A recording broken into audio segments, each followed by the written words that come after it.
ఆమనగడ్డ Janasena party MLA, అదేవిధంగా మాజీ deputy speaker అయినటువంటి మండలి బుద్ధప్రసాద్ ఆయన ప్రస్తుత రాజకీయాల మీద కొన్ని సంచలన వ్యాఖ్యలు చేశాడు. సీనియర్ రాజకీయ నాయకుడు ఆయన తన సుదీర్ఘ రాజకీయ జీవితంలో ఈసారి ఎమ్మెల్యేగా గెలవడమే పెద్ద తప్పు చేశాను, పోటీ చేసి తప్పు చేశాను అని చెప్పేసి ఆవేదన వ్యక్తం చేశాడు. అంటే ఈ కూటమి పరిపాలన ఏ విధంగా ఉందో ఆయన మాటలు బట్టి మనం చాలా బాగా అర్థం చేసుకోవచ్చు.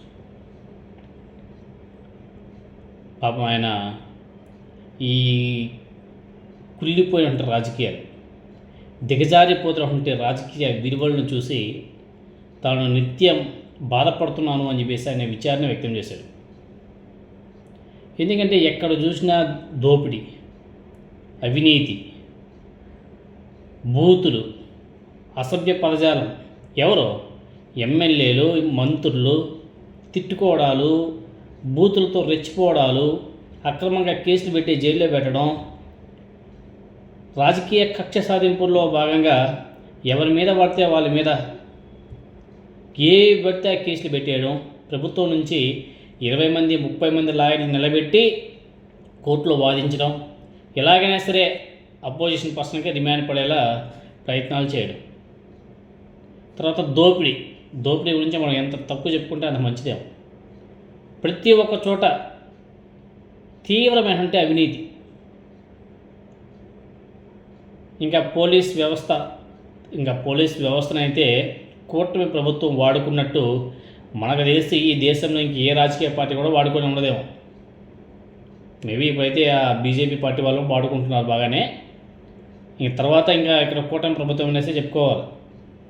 విచ్చలవిడిగా వాళ్ళకి ఏ విధంగా కావాలంటే ఆ విధంగా మలుచుకొని వ్యవస్థలను వాడుకుంటున్నారు. నిజంగా ఇది చాలా దారుణం. ఇటువంటి సిచ్యువేషన్లో మండలి బుద్ధప్రసాద్ గారు చాలా ఆవేదన వ్యక్తం చేయడం జరిగింది. ఆయన నిన్న మాట్లాడుతూ దివంగత నేత రోసయ్య గారు రాజకీయ హోందాతనాన్ని, ఆయన పాటించినటువంటి విలువలను గొప్పగా చెప్పడం జరిగింది. రోసయ్య గారు తన సుదీర్ఘ రాజకీయ ప్రస్థానంలో నమ్మినటువంటి సిద్ధాంతాలకు కట్టుబడి ప్రత్యర్థులను సైతం గౌరవించే సంస్కారం కలిగినటువంటి వ్యక్తి ఆయన. నేటి తరం నాయకుల్లా కలుషితమైనటువంటి అప్రజాస్వామిక భాషను ఆయన ఎన్నడూ కూడా వాడలేదు. సెటర్లు వేసేవాడు. ఆయనకు కేవలం సిద్ధాంతపరమైన విభేదాలే ఉండేవే తప్ప వ్యక్తిగత దోషంలో చేసేవాడు కాదు. ఇప్పుడు కూడా మనం వినలే. దివంగత ఎన్టీ రామారావు గారితో అసెంబ్లీలో తీవ్రంగా విభేదించినప్పటికీ వారి మధ్య వ్యక్తిగత అనుబంధం అనేది చాలా గొప్పగా ఉండేదంట. ఇవన్నీ కూడా మండలి బుద్ధప్రసాద్ గారు నిన్న ఒక మీటింగ్లో మాట్లాడడం జరిగింది. తన వివాహానికి హాజరైనటువంటి ఎన్టీఆర్ గారు, అదేవిధంగా రోసయ్య గారిని తన పక్కనే కూర్చోబెట్టుకుని ఆప్యాయంగా ముచ్చటించారని చెప్పేసి చెబుతూ భావోద్వేగానికి లోనయ్యాడు మండలి బుద్ధప్రసాద్ గారు. ఎందుకంటే ప్రస్తుత రాజకీయాల తీరు మీద తీవ్ర అసంతృప్తి వ్యక్తం చేస్తున్నాడు ఆయన. రోసయ్య వంటి మహానుభావులతో కలిసి గౌరవప్రదమైనటువంటి రాజకీయాలు చేశారు ఆనాడు. కానీ ఇప్పుడు ఇలాంటి వికృత రాజకీయాల్లోకి వెళ్తున్నామా అనేసి అర్థం కావడం లేదంట. చాలా వరస్ట్ రాజకీయాలు. అసలు ఈ రాజకీయాలు ఎందుకు కొనసాగుతున్నామా అనేసి రోజు బాధపడాల్సి వస్తుందంట.